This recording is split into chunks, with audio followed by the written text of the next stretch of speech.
সরকারি শিক্ষকেরা যে কোনোভাবেই প্রাইভেট টিউশন করতে পারবেন না সেই নির্দেশ আগেই দিয়েছিল কলকাতা হাইকোর্ট। কিন্তু তারপরেও দেখা যাচ্ছে নিয়ম ভঙ্গ করে এক শ্রেণীর শিক্ষক প্রাইভেট টিউশন পড়াচ্ছেন অথবা বিভিন্ন প্রাইভেট টিউশন ইনস্টিটিউশনে পড়াচ্ছেন। সরকারি শিক্ষকেরা যে কোনোভাবে প্রাইভেট টিউশন করতে পারবেন না, এবার সে কথা আরও একবার জানিয়ে দিল কলকাতা হাইকোর্টের প্রধান বিচারপতি টি.এস. শিবজ্ঞানমের division bench. মধ্যশিক্ষা পর্ষদের নিয়ম ভেঙে সরকারি শিক্ষকরা টিউশন পড়ালে তাদের বিরুদ্ধে ব্যবস্থা নিতে হবে বলে আগামী 3 মাসের মধ্যেই এমনই নির্দেশ দিয়েছেন হাইকোর্ট।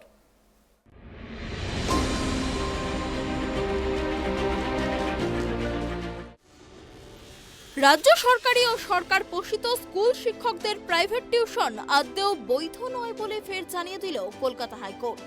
মধ্যশিক্ষা পর্ষদের বিধি ভেঙে প্রাইভেট টিউশনে যুক্ত স্কুল শিক্ষকদের বিরুদ্ধে পর্ষদ ও সংশ্লিষ্ট স্কুল কর্তৃপক্ষকে 3 মাসের মধ্যে ব্যবস্থা নেওয়ার নির্দেশ দিয়েছে আদালত।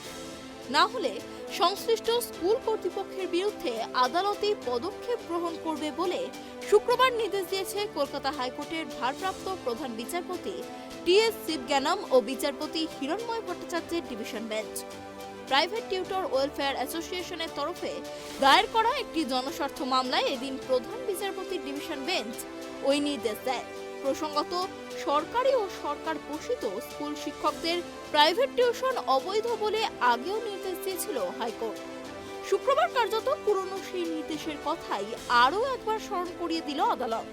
এদিন প্রাইভেট টিউটর ওয়েলফেয়ার অ্যাসোসিয়েশনের তরফে আইনজীবী একরামুল বাড়ি আদালতে জানান, মধ্যশিক্ষা পর্ষদের তরফে 2018 সালে জারি করা রুল অনুযায়ী পর্ষদের আওতাধীন স্কুলে কর্মরত শিক্ষক ও অশিক্ষক কর্মীদের প্রাইভেট টিউশন সম্পূর্ণ নিষিদ্ধ। কিন্তু বাস্তবে দেখা যাচ্ছে বেশ কিছু স্কুলের এক শ্রেণীর শিক্ষক ছাত্রীদের পরীক্ষায় কম নম্বর দেওয়ার ভয় দেখিয়ে তাদের কাছে প্রাইভেট টিউশন নিতে বাধ্য করছেন। এমনকি অনেকেই বিভিন্ন প্রাইভেট ইনস্টিটিউশনেও পড়াচ্ছেন। এটা আইনত অপরাধ।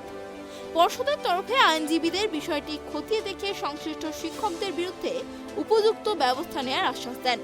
অন্যদিকে পশ্চিমবঙ্গ গৃহ শিক্ষক কল্যাণ সমিতি উত্তর দিনাজপুর জেলা কমিটির সদস্যরা আদালতের এই রায়কে স্বাগত জানিয়েছেন। আমরা শিক্ষার সাথে আগেও লড়াই করে গেছি, এখনো লড়াই করছি। আমরা চাই যাতে বাচ্চারা সঠিক পঠন পাঠন পায়। কেন কি স্কুলে বাচ্চাদের সাথে দেখতে গেলে সঠিক বিচার হচ্ছে, কেন কি ওনাদের বাচ্চাদের কী করে পড়ানো হচ্ছে না স্কুলে। প্রত্যেকটা টিচার স্কুলে বেশিরভাগই বলবো, কিছু সংখ্যা নয়, ঠিক আছে, তারা কী করছে, প্রাইভেট টিউশনের সাথে লিপ্ত হয়েছে এবং প্রাইভেটের সাথে লিপ্ত হয়ে স্কুলে নানা রকম ঝামেলা তৈরি করছে। এবং কিছু সংখ্যা যাদের আর্থিক অবস্থা সবল, যারা ভালো, তারা প্রাইভেট টিউশনটা ওই স্কুলের টিচারদের থেকে নিয়ে নিচ্ছে। কিন্তু কিছু স্টুডেন্ট যারা গরিব শ্রেণীর, খুবই লো কোয়ালিটির, তারা টিউশনও পাচ্ছে না, স্কুলে ক্লাসও পাচ্ছে না। কেন কি ওনারা স্কুলে ভালো করে ক্লাস করছে না?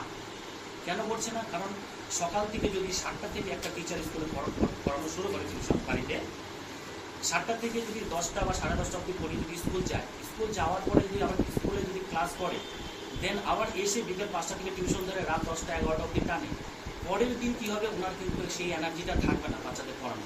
আমাদের প্রথমত দাবি হচ্ছে পুলুষমুক্ত, নির্বাক, অবাধ শিক্ষা ব্যবস্থা, যেখানে প্রত্যেকটা বাচ্চা তার যে আরটিই 2009-এর যে আমাদের সংবিধানে যে রাইটটা রয়েছে সেই অধিকারটা যেন প্রত্যেকটা শিশু পায়, প্রথম। দ্বিতীয়, কোর্টের যে নির্দেশ মতো প্রত্যেকটা স্কুল টিচার যেন কোর্টের নির্দেশকে মান্যতা দেয় এবং সাথে সাথে এই যে স্কুলে গিয়ে প্রজেক্টের নাম্বার দিব, এই করে করে যে স্কুলে টাই আপ করে করে যে প্রাইভেট টিউশনগুলো পড়াচ্ছে, সেগুলোর প্রতিবাদে আমাদের এই আজকে সমাবেশ এবং আমরা এর পরবর্তীতে যে পদক্ষেপগুলো নেব সেগুলো আইনতভাবে।